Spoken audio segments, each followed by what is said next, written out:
On February 5th, 2026, the U.S. Department of Justice quietly announced the appointment of 33 new immigration judges to the Executive Office for Immigration Review. At the same time, internal guidance signaled support for shorter appeal windows, in some cases as little as 10 days, within a system carrying an estimated 3.2 million case backlog. There was no press conference, no emergency legislation, no change to immigration law itself. Most people barely noticed. In a policy area usually defined by border encounters and courtroom showdowns, this looked like a technical staffing update, an administrative adjustment meant to move cases along faster. 33 judges sounded modest relative to the size of the federal judiciary. The numbers did not scream crisis. And yet, this moment matters. Not because it changed who can enter the United States, not because it rewrote the law, but because it subtly changed how fast the system moves and therefore how pressure is distributed across courts, states, employers, and families. This was not an ideological pivot. It was a tempo shift. And in large institutional systems, changes in tempo can matter as much as changes in rules. Speed is politically comforting.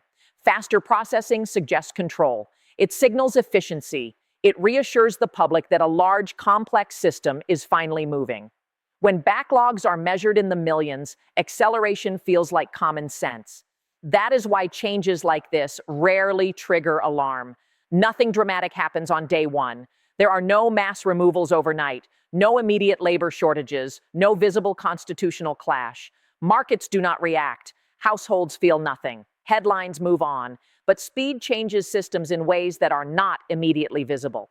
When timelines compress, decisions do not simply arrive sooner, they arrive with less slack.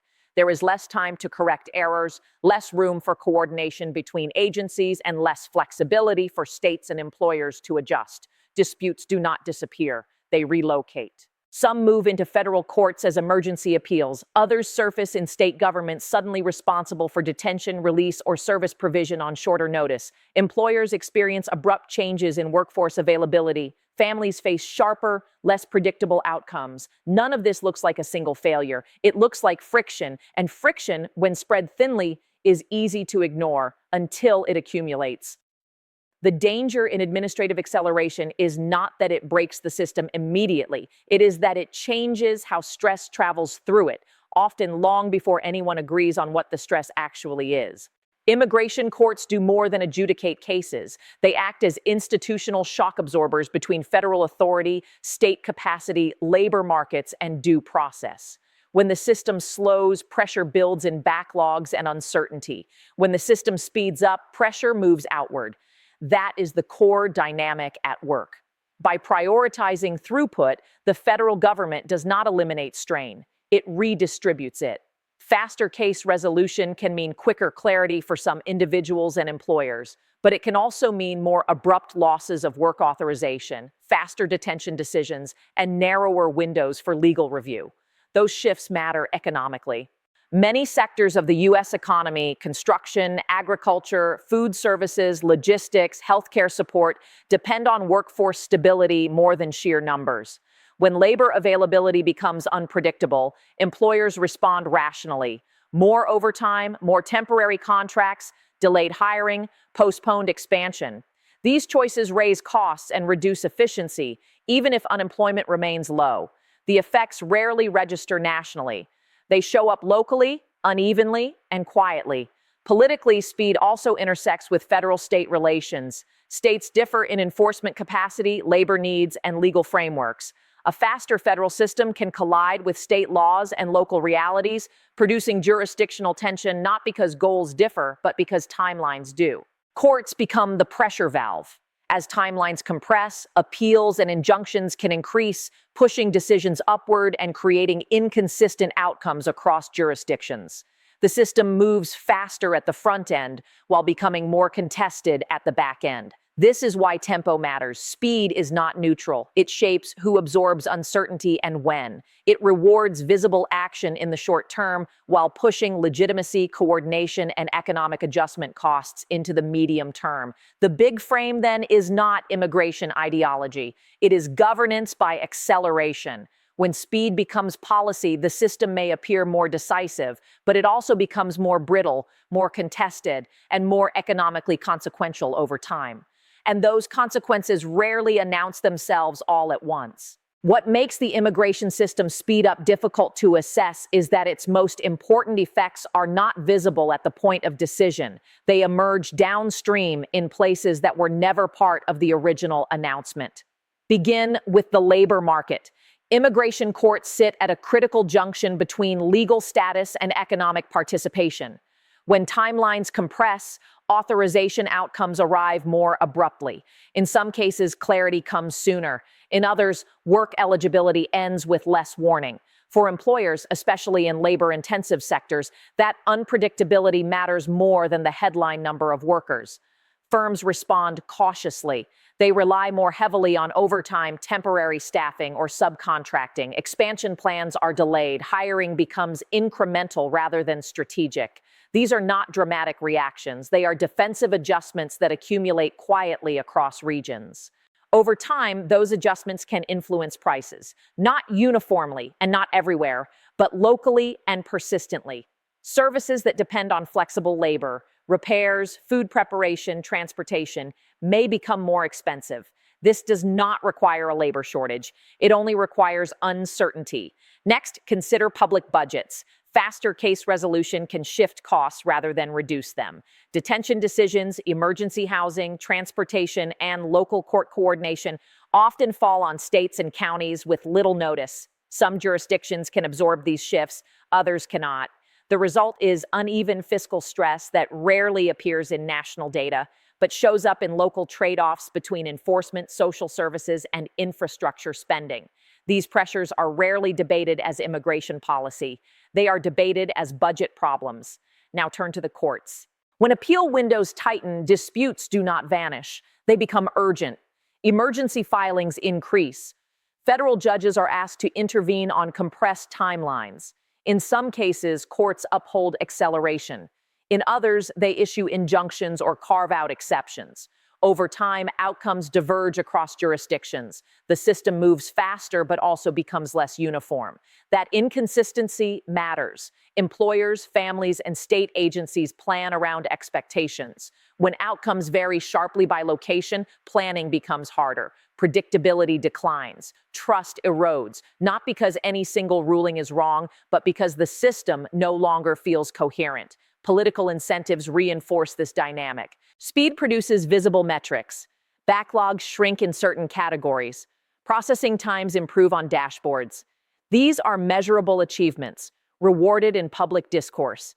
Due process strain, litigation risk, and labor volatility are harder to measure and slower to appear. They surface months or years later, often after political attention has moved on. This asymmetry encourages further acceleration. When problems appear, the instinct is to push faster again rather than pause to rebalance. Corporate incentives adapt accordingly. Large firms with diversified operations can absorb uncertainty by shifting production, automating tasks, or moving activity across state lines. Smaller businesses cannot. Capital flows toward predictability, away from ambiguity. Regions with clearer labor pipelines attract investment. Others lag.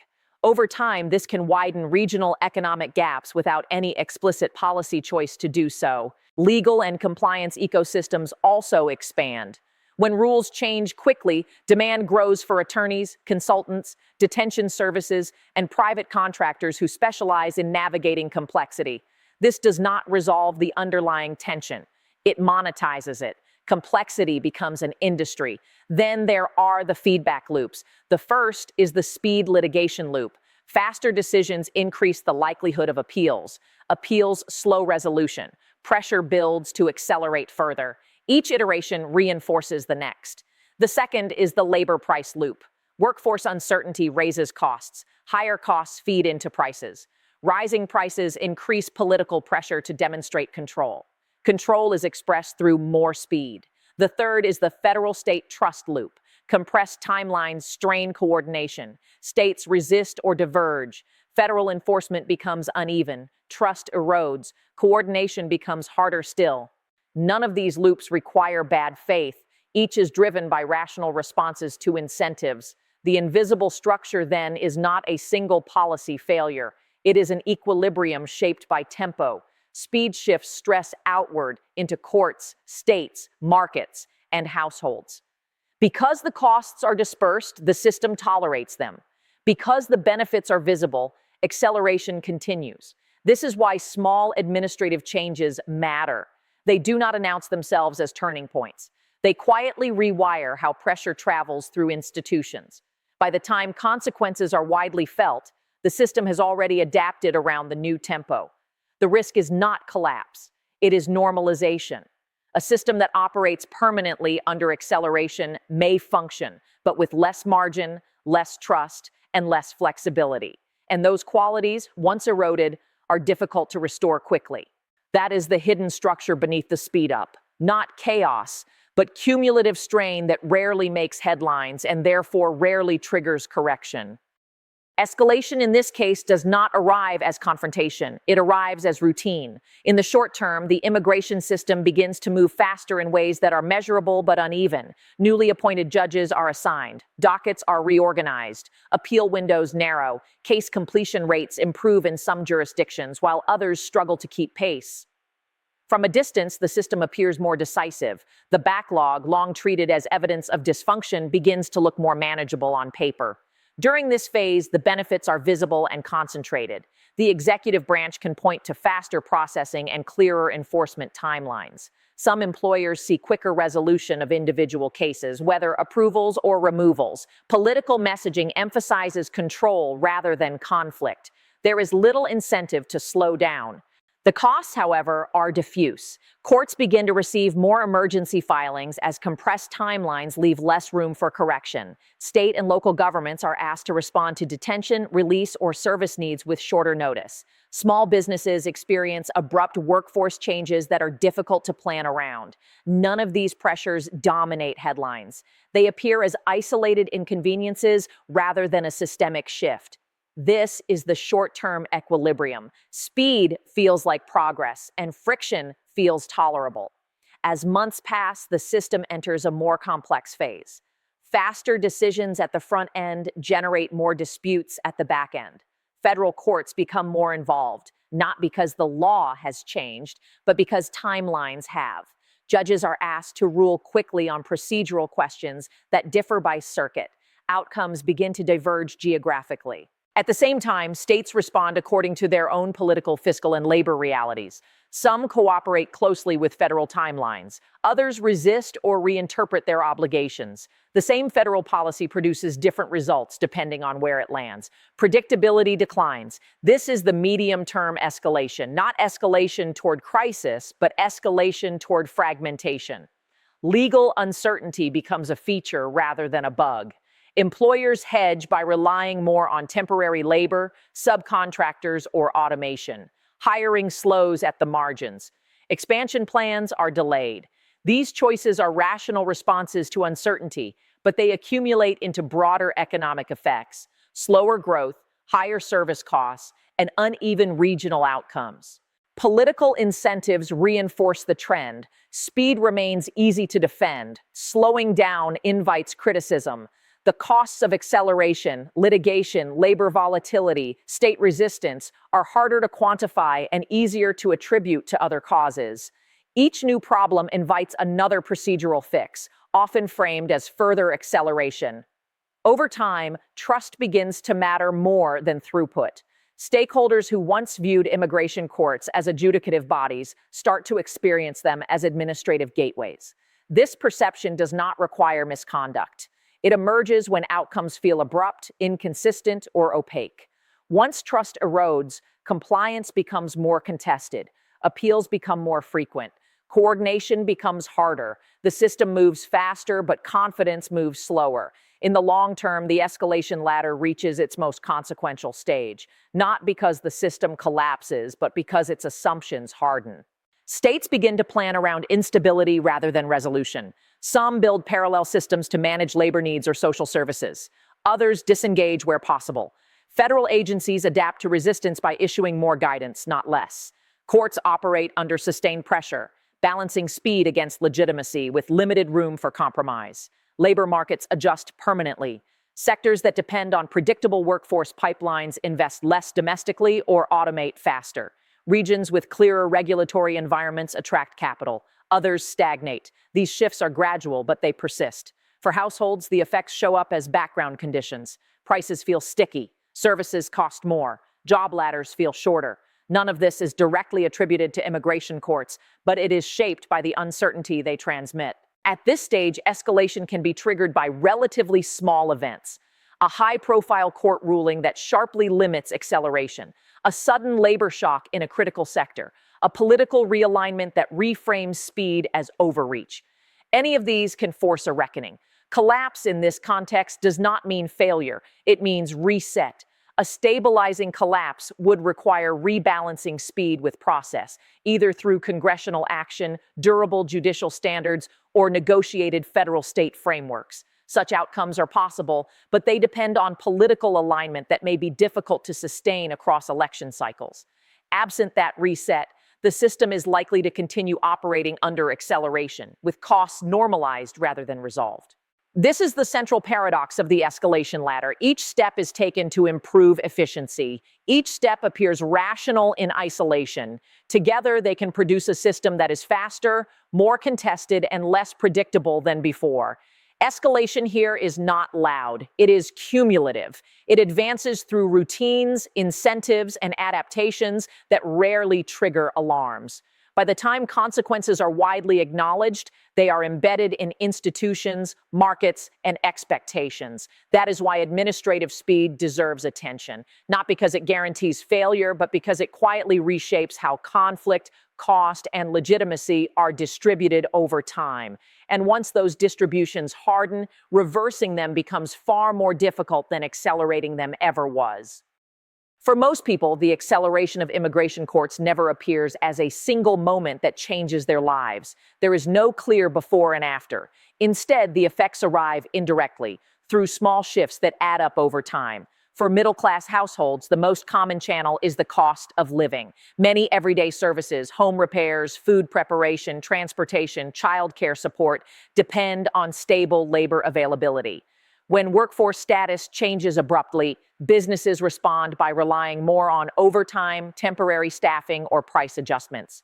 The result is not a sudden spike, but a persistent sense that prices are slower to come down, even when inflation headlines improve.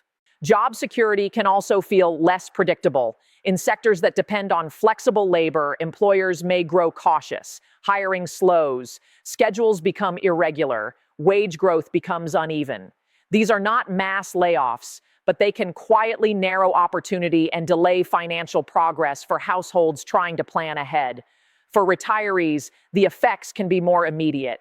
Fixed incomes are sensitive to recurring increases in essential services.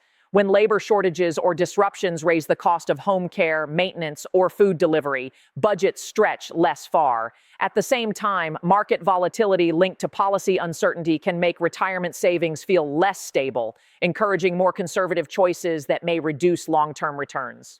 Small businesses face some of the sharpest pressure. Unlike large firms, they rarely have buffers or hedging tools. When employees lose work authorization on short notice, owners scramble to cover shifts, reduce hours, or turn away business.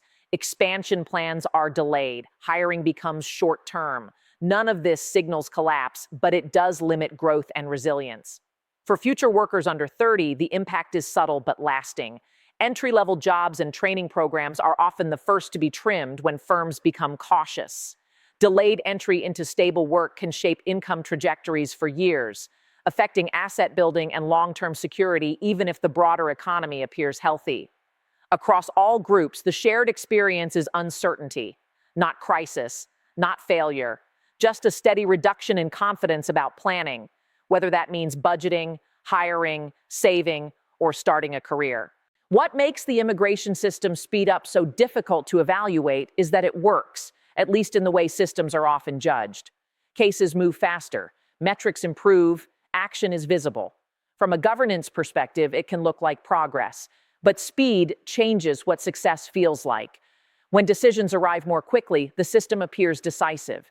Yet decisiveness does not always mean stability. The costs of acceleration tend to appear later, in places that are harder to connect back to the original change. In courts managing emergency appeals, in states absorbing fiscal strain, in businesses shortening their horizons, in households adjusting expectations downward. Because these costs are spread out, they rarely force a single moment of reckoning. No crisis demands reversal. No headline announces that the trade-offs have shifted. The system adapts, and adaptation becomes the new normal. That is where the unease comes from. A system can function efficiently while becoming less trusted. It can move faster while feeling more brittle. It can deliver outcomes while leaving people less certain about how to plan their lives around it.